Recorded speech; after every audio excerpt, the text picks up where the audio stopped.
Uma saudação de graça e paz, seguindo aqui a dinâmica de abertura deste culto, e uma saudação também da 242 para vocês. Vocês são uma igreja querida, a gente sempre recebe com muito carinho as notícias do que vem acontecendo aqui, das mudanças. Tem gente querida de perto, tem gente querida que já passou, já serviu com vocês, então é muito bom estar aqui. Um abraço do pastor Sandro Baggio, que também quer muito bem a cada um aqui e que desejou estar aqui. Então, é uma alegria, acho que, poder compartilhar com vocês tantas coisas em comum, como igreja, como desafios. Eu pude trocar um pouquinho com o Vini aqui do que vem acontecendo nesse mês de julho, e é bem interessante ouvir e entender os desafios que a gente tem como igreja na cidade. É um dilema aí que nos pega enquanto igreja, enquanto missão, um pouquinho do que a gente vai falar hoje. Se a gente estivesse lá em Mairiporã, a gente podia dizer que o tema da nossa mensagem seria uma igreja raiz. Então, facilmente a gente podia associar com o que não é uma igreja raiz, pensando no meme da igreja Nutella, mas a gente não vai por esse caminho. A gente vai pensar aqui no texto de Atos 11, e a gente vai ler dos versículos 19 ao 29, que fala da igreja de Antioquia.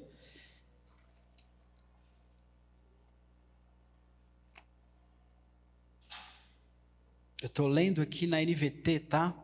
Que diz assim: enquanto isso, os discípulos que haviam sido dispersos na perseguição depois da morte de Estevão chegaram até a Fenícia, Chipre e Antioquia da Síria. Pregaram a palavra, mas somente aos judeus.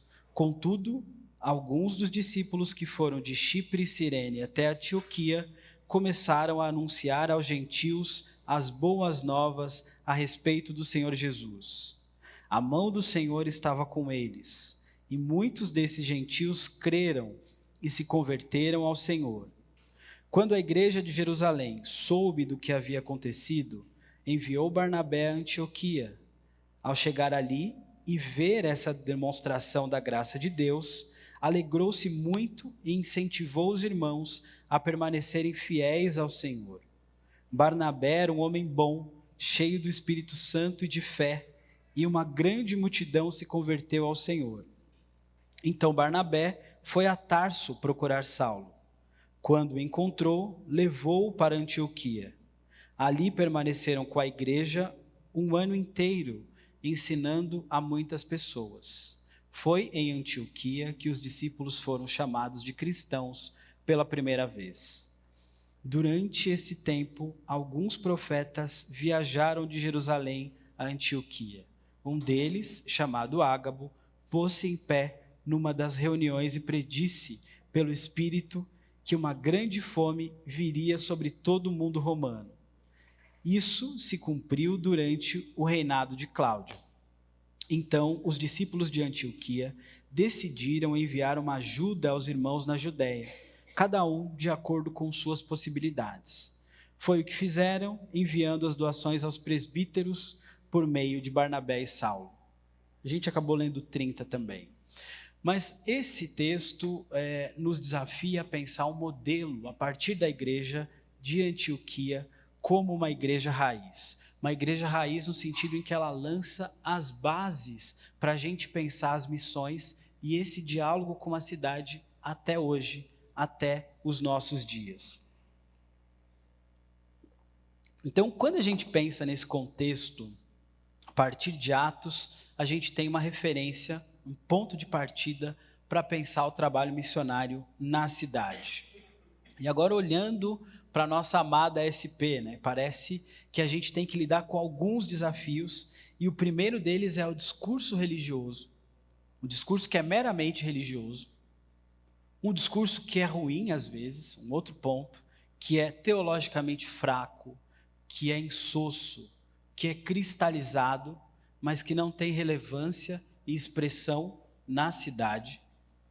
Nós temos um outro discurso, que é o discurso que faz o mal, porque faz um mau uso do nome da religião, e isso coloca a gente no mesmo balaio. Quando ouve-se essa palavra religião, a sociedade já tem uma leitura muito crítica, muito ácida em relação à fé cristã, por conta desse mau uso, e também há ainda um discurso daquele que não faz bem nenhum. Veja bem, eu pago as contas, eu tenho a minha contribuição, eu canto, eu participo. Essa é aquela percepção que o Christian Smith teve de um deísmo moralista terapêutico. De algum modo eu venho na igreja, mas Deus não tem nenhuma influência na minha realidade, ou eu procuro uma mensagem que só faça bem para mim e que de algum modo ela seja terapêutica, que tenha e que tudo se resuma numa moral da história. A gente tem que lidar então com essa diversidade de discursos que disputam narrativas sobre a nossa fé. Então, olhar para a igreja de Antioquia é pensar realmente um modelo bíblico de como é que a gente deve agir para além dessas tendências que dificultam e que comprometem muitas vezes o desafio da igreja numa teologia da cidade ou numa missão da cidade. Então, pensar de pronto numa teologia da cidade é refinar o nosso olhar sobre a cidade, é ver vendo, é olhar para além do aparente. E como é que isso é possível? É considerar essa cidade olhando o território em que a gente está, mas também as suas territorialidades, as suas potencialidades, mas as suas limitações. Qual é o rosto desse território que a gente está? Quais são as expressões, a rugosidade, as marcas que a gente vê? Às vezes marcas de sentido, de sofrimento, mas as marcas de Deus também presentes nessa cidade. Aquilo que é chamado de uma teografia, Deus marcando os lugares. Então a gente tem esse olhar de pensar uma lógica da cidade, pressupõe como é que a gente está vendo essa cidade. Uma cidade que tem uma percepção e um olhar, ou uma igreja que olha a cidade, mas que também ouve a cidade. Será que a gente tem tempo para ouvir a cidade, para além dos barulhos e ruídos do trânsito? O que vem na nossa mente quando a gente pensa em sons da cidade? O que é que ela canta? O que ela lê? Ela lê? Quando lê? O que diz a nossa arquitetura? Ou a ausência dela? O que nos dizem as jornadas de trabalho sobre as pessoas dessa cidade? Que elas descansam? A gente pensa que se a gente vive numa sociedade do cansaço, parafraseando o livro, mas a gente se aproxima nisso muito mais de uma cultura do Egito, onde o faraó pede cada vez mais para que a sua população trabalhe, ou a gente se aproxima de uma teologia do descanso, de uma cidade que sabe parar, contemplar e ver a beleza. Então, isso nos desafia quando a gente pensa numa missão da cidade. O que é que a gente decreta quando a gente vem ao domingo e uma confissão pública de que domingo é o dia do Senhor? Então é muito bonito a gente ver, a gente perdeu um pouco disso, mas de ver as pessoas transitando com as suas Bíblias e passando por aí, essa é uma manifestação pública de quem somos, do que cremos, do que estamos fazendo. Uma igreja aberta na cidade, em pleno domingo, é isso que expressa. Aqui há gente que confessa o nome de Jesus. Então, pensar uma teologia da cidade é pensar nisso. O que é que toca nos rádios, nos streamings? Quais são as séries mais assistidas? O que é que gritam as palavras de ordem dos movimentos sociais aqui na Avenida Paulista? Qual é a agenda que está sendo pautada toda vez que a Paulista para e não é de domingo? Então, isso nos desafia a olhar as paredes, as pichações, os grafites, as intervenções artísticas e olhar, existe amor em SP? Um poeta paulistano cantou que não, mas a nossa tarefa como igreja é mostrar que sim, há amor em SP. Então, olhar para esse texto, olhar para a igreja de Antioquia, é ver o porquê que uma igreja raiz, enraizada no Evangelho, tem efeitos de florescimento para o desenvolvimento da cidade, para a paz da cidade, mas para a missão do reino de Deus que avança. É assim que a gente começa, então, olhando para esse texto. E aí a gente começa olhando para o versículo 19. Sabe quando a gente assiste a uma série e ela começa por um retrospecto? No episódio anterior aconteceu isso, aquilo, outro. O personagem tal descobriu isso, tal, do outro personagem. É literalmente dessa forma que Lucas vai trabalhar no seu texto. Ele vai fazendo conexões com os capítulos anteriores do final de Atos, até chegar aqui no capítulo 11. E essa forma em que ele vai tecendo esses comentários vai ficando muito envolvente. Mesmo na sua narrativa, os atos aqui que estão sendo registrados não são considerados apenas acontecimentos históricos. É como se o autor desse livro, ele está interpretando esses fatos, mas por uma ótica da fé. E é interessante porque a gente está falando do que está acontecendo numa cidade. Isso já nos chama a atenção a olhar a cidade e os fatos e o que acontece na cidade por uma ótica da fé. Então, essa narrativa de Atos 11 mostra que Deus intervém como um dos atores da própria história. Nesse sentido, Deus está na cidade. Deus age por meio do seu Espírito Santo. Deus age por meio dos missionários cristãos. E o crescimento da igreja é consequência da obra divina. Isso que a gente vai ver desde Atos 2 acontecendo. Quer dizer, Deus age na cidade. Então, até o capítulo 11, que a gente chega aqui, os atos que a gente viu, eles são apresentados por uma perspectiva histórica, mas também uma perspectiva da dinâmica da fé.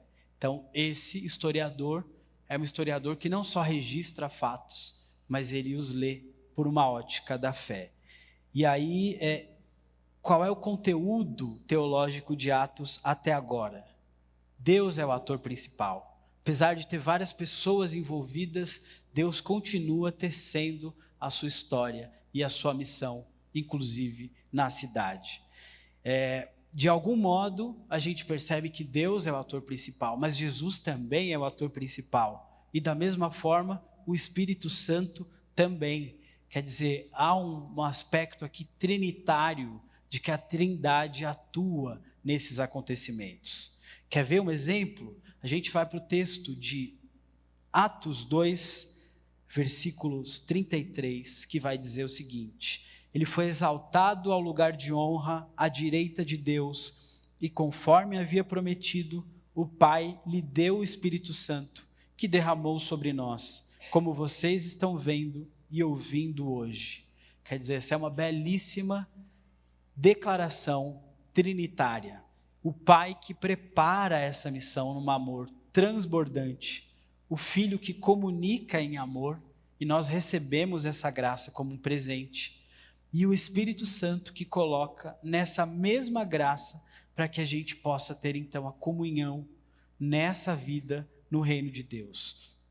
Então, esse mesmo Pedro vai terminar o seu discurso no capítulo 3, pregando lá no templo.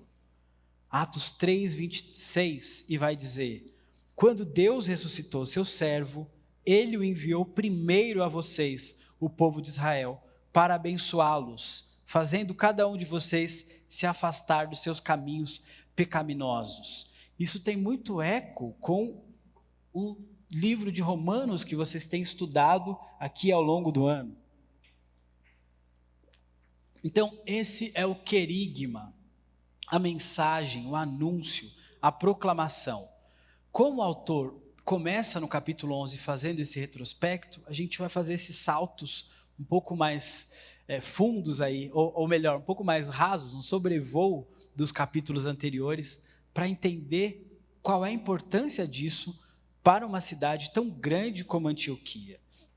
E na dinâmica da igreja primitiva, o livro de Atos vai mostrar que o querigma é composto por esses pilares. Essa mensagem, então, carrega esses pilares. Jesus foi morto, foi ressuscitado e glorificado por Deus. Jesus é o Messias, Senhor e Salvador. Essa mensagem nos é dada para o arrependimento, para o perdão dos pecados, e é um dom do Espírito participar disso como comunidade, no corpo. E é assim que a gente cumpre o propósito da missão de Deus. Essa é a dinâmica desse querigma. Isso nos envolve, nos chama, nos coloca como comunidade, nos dá o senso de missão, mas não só. Agora, esses que vieram do arrependimento passam a compor o corpo de Cristo, sendo o povo de Deus. Isso nos dá uma identidade na cidade. Isso nos dá um senso de direção, de significado, de quem somos, para onde estamos indo. Gente, isso numa Babel, numa cidade como São Paulo, que tem uma série de projetos de vida, de possibilidades, de linguagens, de idiomas que vão cada vez mais conjugando o que cada um deve ser, e cada um se afirma por aquilo que é nas aparências, na carreira, uma série de caminhos. Isso nos dá um senso de direção. O nosso idioma, o verbo, o sentido de vida que nós conjugamos nessa cidade é outro. Nós somos povo de Deus, corpo de Cristo. Esse é o senso de missão que nos coloca aqui. E aí é nesse contexto que a gente chega no versículo 19 do capítulo 11, vejam. Os que foram dispersos a partir da perseguição que começou com a morte de Estevão e se espalharam até a Fenícia, Chipre e Antioquia, não anunciando a palavra a ninguém que não fosse judeu. Então a gente vê que há uns dispersos que continuavam pregando, mas até esse momento eles só pregavam para os judeus. Essa é a primeira igreja que está aparecendo aqui, em que não há gentios. Aliás, que há gentios e que não há apenas pessoas de origem judaica, né? Que não precisam se tornar judeus, passar pelo processo da circuncisão para serem considerados filhos de Deus, filhos de Abraão. Então, há uma igreja nova que surge. É isso que Atos 11 está indicando. E essa igreja nova surge na cidade. Tanto é que o versículo 18 vai dizer: quando os demais ouviram isso, acalmaram-se e glorificaram a Deus, dizendo: então também aos gentios Deus concedeu arrependimento para a vida. Quer dizer, a igreja em Antioquia é algo novo na missão de Deus. A igreja numa cidade é sempre algo novo na missão de Deus.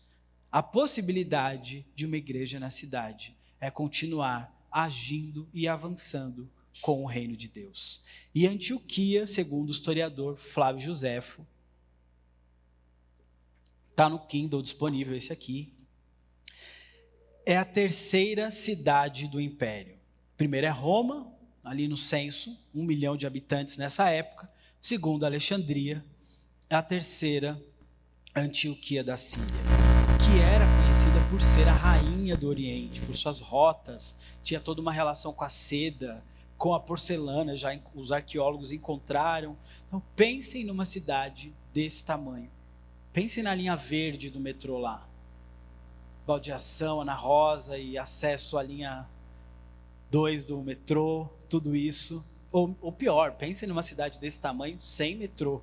Né? Agora a gente vai considerar um cristianismo que está nascendo aqui na cena urbana. O texto vai dizer que muita gente ia ao Senhor.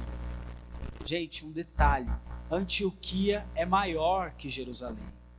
Antioquia foi uma grande cidade importante por causa da sua localização geográfica.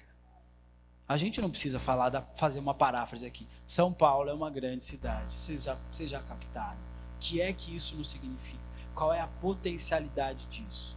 Né? E ela era uma cidade cosmopolita. Ela tinha uma repercussão internacional, uma importância comercial.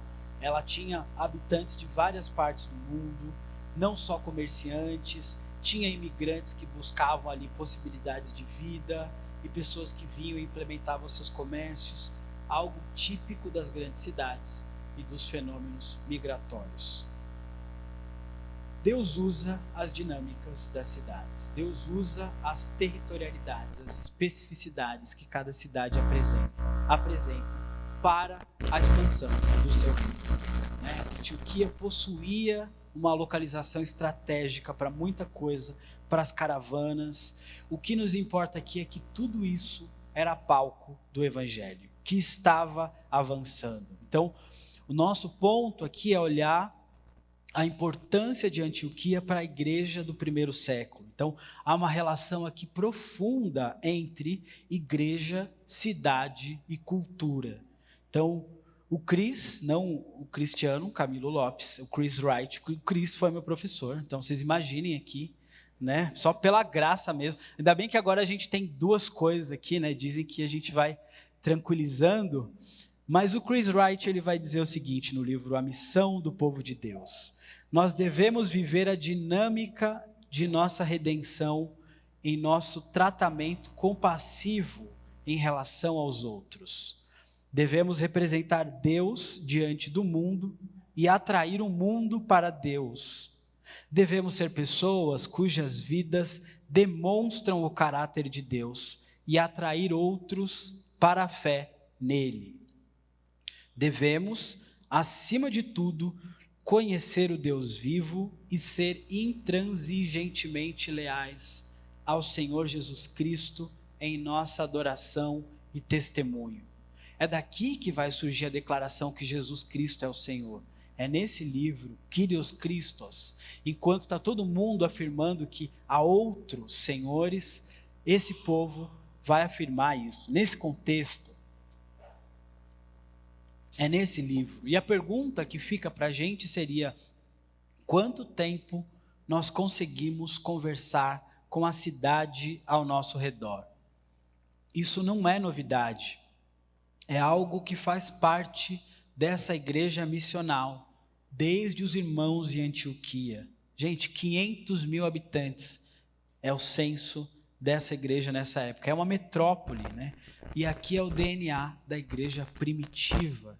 Então, ela é uma igreja raiz, justamente porque ela lança essas bases da sua ação missionária. E isso passa a ser uma diretriz para todas as igrejas que virão. Isso vale para a nossa igreja aqui, meditando hoje, nesse domingo, para aquelas que serão plantadas por aí. Isso vale para a gente pensar a nossa relação, sendo igreja, em São Paulo, com a cidade de São Paulo, né? E a gente tem aqui um outro elemento muito importante, que são os cristãos anônimos. Essa igreja, mencionada com o agir de Deus, nem sequer registra os nomes destes irmãos que estão pregando para os gregos até que ela fosse implantada. Parece óbvio, mas não muito. Quer ver um exemplo? Hollywood recentemente passou por isso, né? Um elenco de atores escolhidos, ele começava a ser medido para um filme ou para uma série, não pelo talento desses profissionais e a capacidade que eles tinham, mas pelo número de seguidores que eles tinham nas suas redes sociais, porque isso era uma projeção, prospecto do que poderia ser o sucesso dessa série, com patrocinadores, com marketing, publicidade. E a evidência, muitas vezes, que a cultura e a cidade lê alguém, uma liderança cristã, uma vida autêntica cristã nos nossos dias, é pelo número de seguidores que ela tem na rede social. E não necessariamente por ser uma comunidade autêntica, que prega o evangelho, que tenta viver conforme aquilo que o Senhor espera de nós em obediência à palavra de Deus. Então, a gente precisa de um cristianismo simples, não simplista nem simplório, mas que seja capaz de fugir das tendências narcísicas, autocentradas do nosso tempo. Essa igreja que mostra os cristãos anônimos anunciando e o reino de Deus avançando, ela sinaliza isso, que o reino de Deus avança toda vez em que a gente está em obediência à palavra dele.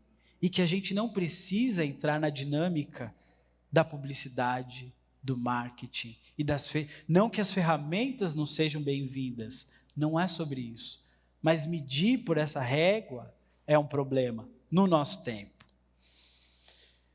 Então, alguns deles, porém, que eram de Chipre, de Cirene, e que foram até Antioquia, falavam também aos gregos, anunciando-lhes o evangelho do Senhor Jesus. Anunciaram.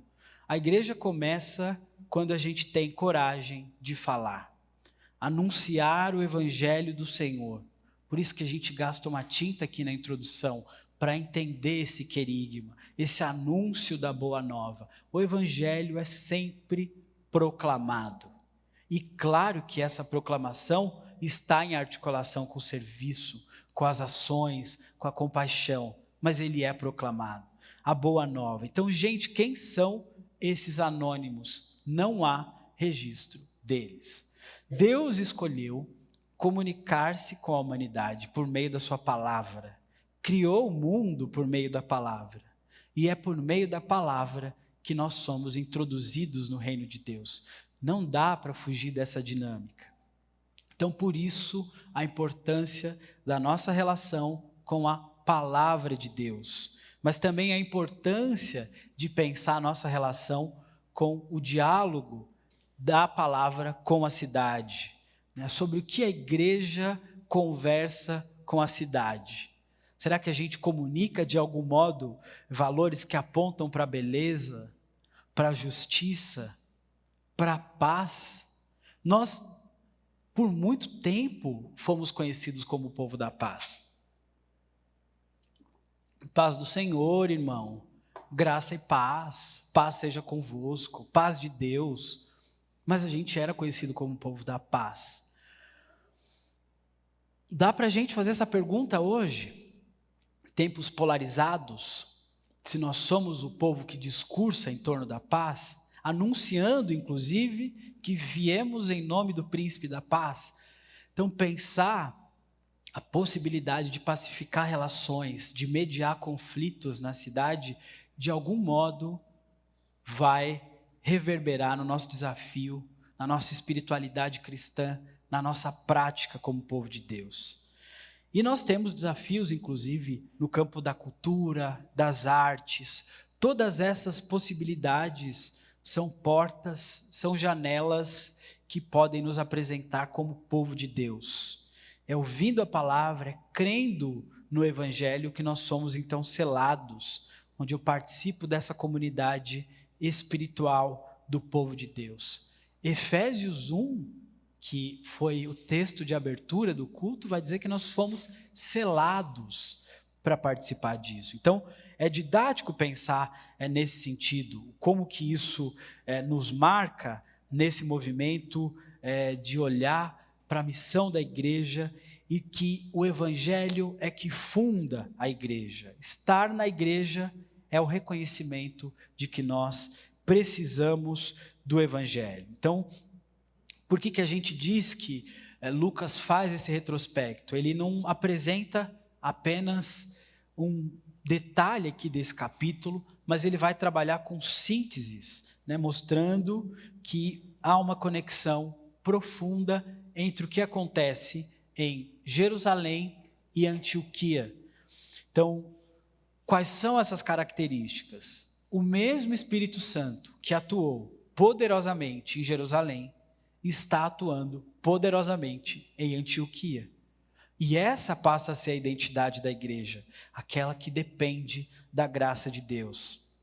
Antioquia incorpora essa dinâmica do reino de Deus, e assim como a igreja de Jerusalém, o Senhor vai acrescentando pessoas que vão passando a caminhar, a reconhecer e a fazer parte dessa comunidade. O Senhor está acrescentando convertidos. Nós somos informados de que essa dinâmica do reino de Deus, assim como a igreja de Jerusalém, está também movimentando com a mesma graça em Antioquia. Então, um grande número de pessoas crê na mensagem do evangelho e ela é uma igreja dedicada à palavra de Deus. e muita gente vem ouvir a instrução dessa palavra. Vem ouvir a instrução de Barnabé e Saulo. Guardem esse nome, mesmo Saulo. Então, o versículo 21 vai dizer que a mão do Senhor estava com eles e muitos crendo se converteram ao Senhor. Quer dizer, um grupo de desconhecidos, a mão de Deus estava com eles. E eles pregavam e pessoas iam se envolvendo, caminhando com Deus. Então, isso aqui para uma aplicação muito prática da gente, é olhar toda vez que a gente pergunta, mas eu não sinto que eu tenho um chamado pastoral, mas será que Deus pode me usar, mesmo assim, para ser uma bênção para a igreja, para a cidade? Deus está agindo por meio de desconhecidos. Deus está agindo por meio de pessoas que compreenderam o seu chamado. Então, que implantaram a igreja mais autêntica de toda a cena cristã primitiva. Isso é forte, porque isso coloca um senso de missão para todos nós. Ora, o que seria uma igreja formada só de pastores? Não daria. Essa é a diversidade da graça de Deus, das profissões, das vocações, dos papéis sociais exercidos por cada um de nós, e que tem um lugar especial dentro da nossa identidade agora como corpo de Cristo, como povo de Deus. Então, todos os nossos papéis de pai, de homem, de mulher, de mãe, de profissional, de filho, de amigo, nós precisamos resgatar uma apologética da amizade em tempos de polarização, em tempos onde não há acolhimento nessa cidade. Não é nenhum exagero dizer que São Paulo já vive momentos de solidão como as grandes cidades. Então, que efeito a gente tem na cultura e na cidade ao simplesmente acolhermos? Isso tem um efeito profundo. A gente nem entrou no assunto de doutrina, de declaração de fé, a gente está falando de sorrisos, de acolhimento, de abraço. Obrigado, Vini. Então, é essa notícia muito boa que no versículo 22 vai chegar lá nos ouvidos do pessoal em Jerusalém. A notícia a respeito deles chegou aos ouvidos da igreja que estava em Jerusalém e enviaram Barnabé até Antioquia. O Barnabé, gente, Zé Barnabé, olha o apelido desse cara, desse Zé. Atos 4,36 vai dizer assim: então José, a quem os apóstolos chamavam de Barnabé, que quer dizer filho da consolação, da tribo de Levi, natural de Chipre. Então o José, que significava filho da consolação, alguém que incorpora aquela virtude, está relacionado ali ao seu nome, esse era o apelido desse irmão. Aonde esse José Barnabé passava, as pessoas eram encorajadas, elas eram consoladas. Esse era o Zé da consolação. Eu queria um apelido desse. A gente espera alguns apelidos, geralmente o apelido é aquilo que você não gosta, né? Mas esse Barnabé sabe das coisas, gente. Quem que os irmãos de Jerusalém enviam para Antioquia para checar o que estava acontecendo? O Barnabé. Então, a nossa cidade, as nossas igrejas, elas precisam de gente assim, como Zé, o Barnabé. Olha o versículo 23. Quando ele chegou e viu a graça de Deus, ficou muito alegre e exortava a todos que, com firmeza de coração, permanecessem no Senhor. Quando é que nós nos alegramos com a graça de Deus? Quando é que, inclusive, a gente incentiva os irmãos a permanecerem nessa graça? A cidade é complexa, a cidade tem muitos desafios, a rotina, a mobilidade, as coisas que nos atravessam, que a gente não escolhe da vida, os dilemas, os problemas, os sofrimentos. Nós precisamos de uma espiritualidade que na cidade dê conta de uma comunhão consoladora. Nós precisamos nos colocar neste lugar de pessoas que consolam, que encorajam, que dão força, que são pilares para que a gente continue juntos caminhando na fé. Então, esse irmão nos ensina, mais do que converter aos caminhos, é necessário ser consolado, ser ensinado. E depois da conversão tem um processo, onde a gente também é firmado na fé. Aqui tem uma nítida relação com o discipulado. É a tarefa que a gente tem como igreja de continuar andando juntos e compartilhando a vida, os desafios. Então, essa é uma das razões porque nós precisamos ouvir a palavra de Deus, participar da comunhão, confessar os nossos pecados, estar na ceia, ou seja, nós precisamos falar de uma vida sacramental. Isso também diz respeito ao nosso testemunho público na cidade. E que na caminhada cristã, nós precisamos uns dos outros para seguirmos na fé. Nós precisamos, inclusive, das exortações, das consolações. Quando alguém chega, sabe quando alguém chega para nós e aplica o evangelho pelo nome, por aquilo que a gente fez de bom ou não tão bom, a gente precisa de um Barnabé na caminhada. É importante, é fundamental alguém que ande com a gente. E aliás, esse Barnabé, além dos dons confirmados pela comunidade, ele foi escolhido para reconhecer o que é que está acontecendo ali na cultura dos gentios na sua época. Então, os apóstolos sabiam que esse irmão era o que conseguiria ver com os bons olhos, né? Ele conseguiria colocar muitas vezes e desarmado das suas questões e olhar as potencialidades daquilo com paciência, tolerância e realmente reconhecer. Para a nossa aplicação, isso também tem um efeito, né? Sabe quando acontece uma situação na igreja e todo mundo olha para aquele irmão e fala assim: ah, esse lance aí é com você, só você mesmo, vai lá. Essa é uma característica de Barnabé, de falar, a gente precisa dessas sensibilidades, dessa condição de acolher, de ouvir, de fazer esse movimento de mediar muitas vezes. Mas tem algo novo, tem algo especial acontecendo aqui. O versículo 24, porque era um homem bom, cheio do Espírito Santo e de fé, e muita gente se uniu ao Senhor. Não é da característica da escrita de Lucas elogiar, adjetivar. Ele está preocupado em fazer registros, mas os estudiosos do texto vão dizer que no seu relato histórico ele faz isso 2 vezes.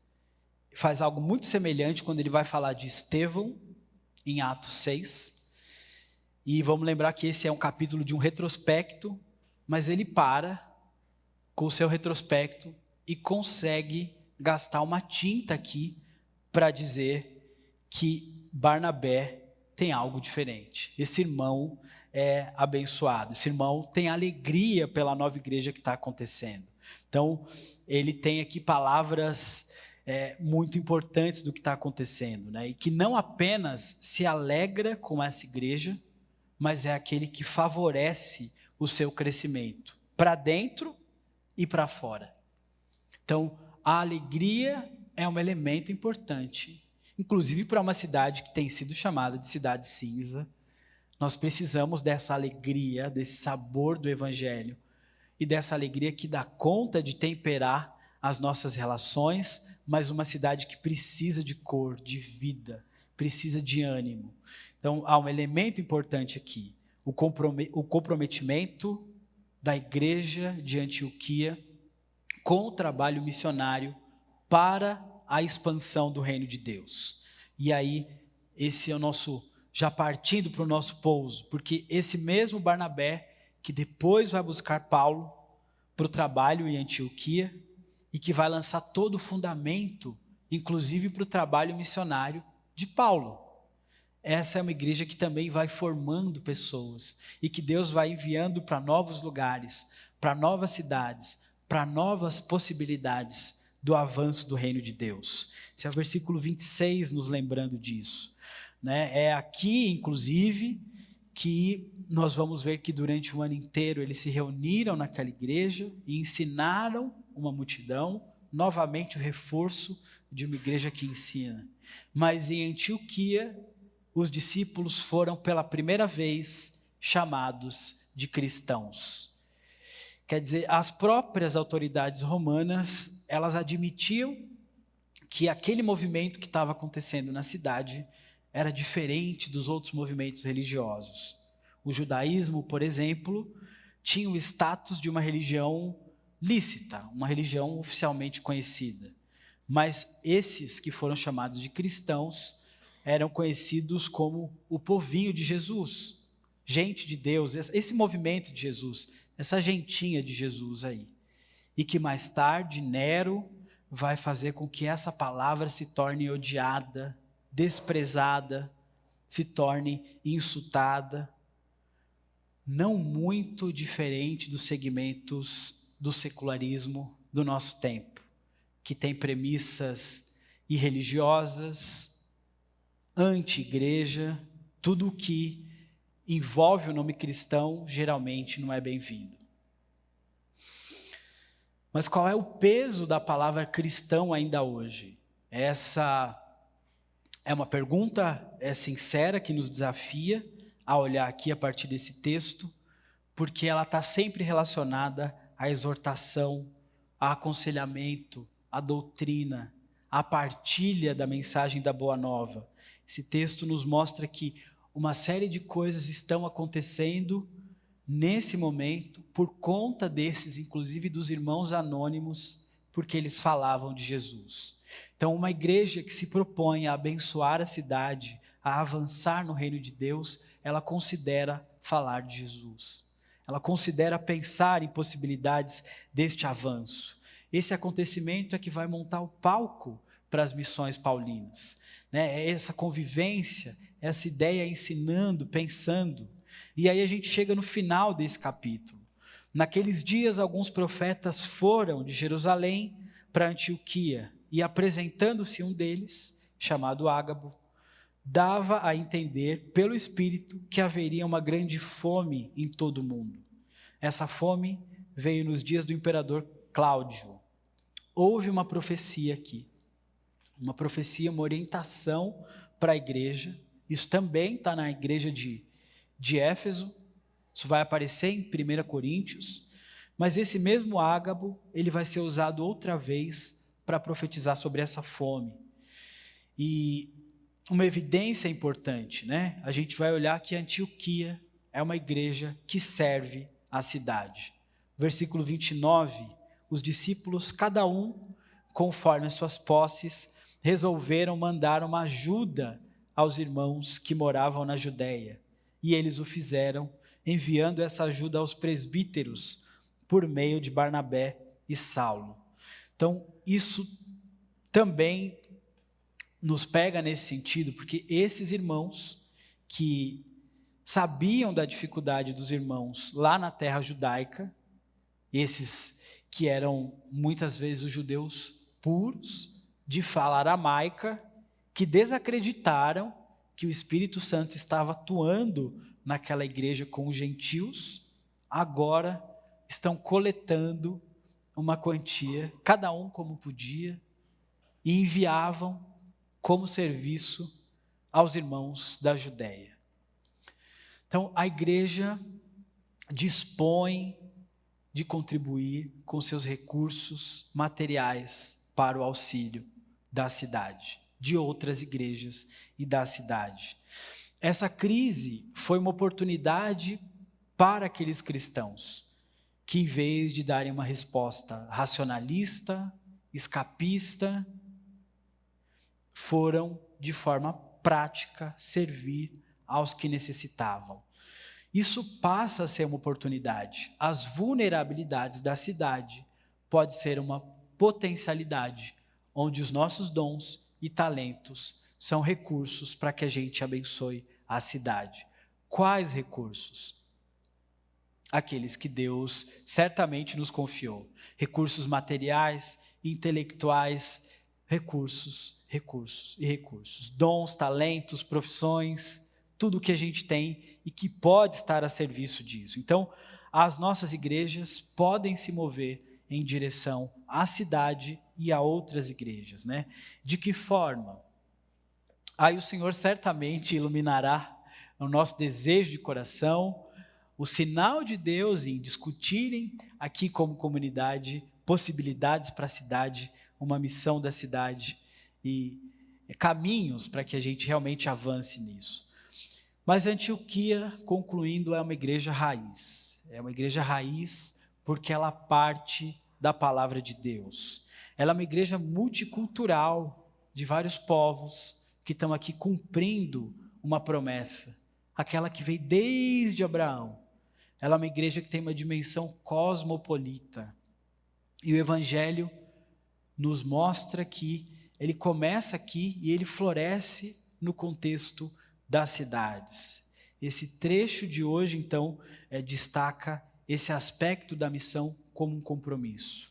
Mostrar que nós podemos e devemos ir além, nós podemos servir a cidade, uma diaconia, um serviço aqui que busca identificar essas necessidades que vão ao encontro aqui, né, das situações. No caso aqui a fome, mas a gente tem fome de existência, a gente tem fome de beleza em São Paulo. A gente tem fome de vida.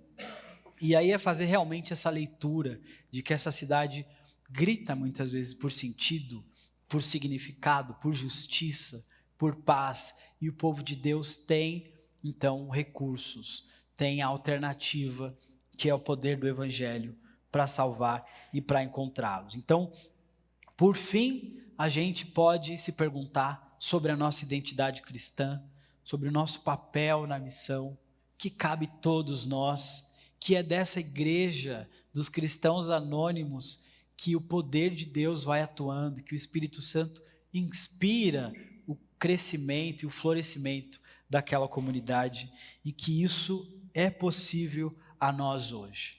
O mesmo Espírito Santo que operou em Jerusalém, que operou em Antioquia, opera aqui em São Paulo, está aqui e opera na Fonte de Sicar. Então é isso, que Deus nos ajude.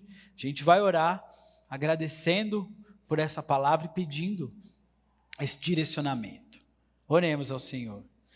Deus, nós te louvamos porque esta é a tua palavra, que tem poder de vida, que tem a capacidade de nos nutrir, de inspirar, de gerar, Senhor, influência, inspiração, exortação, iluminação. Deus, nós pedimos que a tua igreja aqui busque, Senhor, cada vez mais essa inspiração, das possibilidades de abençoar a cidade.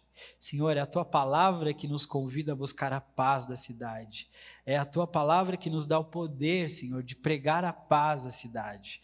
Nós te louvamos pelos dons, pelos talentos, por este lugar, Senhor, e pelas tantas possibilidades que esse território nos permite. Oramos agradecidos, pedindo a tua iluminação e inspiração para que ações, projetos e planos venham a ser logrados. Tudo isso visando a tua glória, o teu louvor e a expansão do teu reino. É por Cristo Jesus que nós oramos. Amém.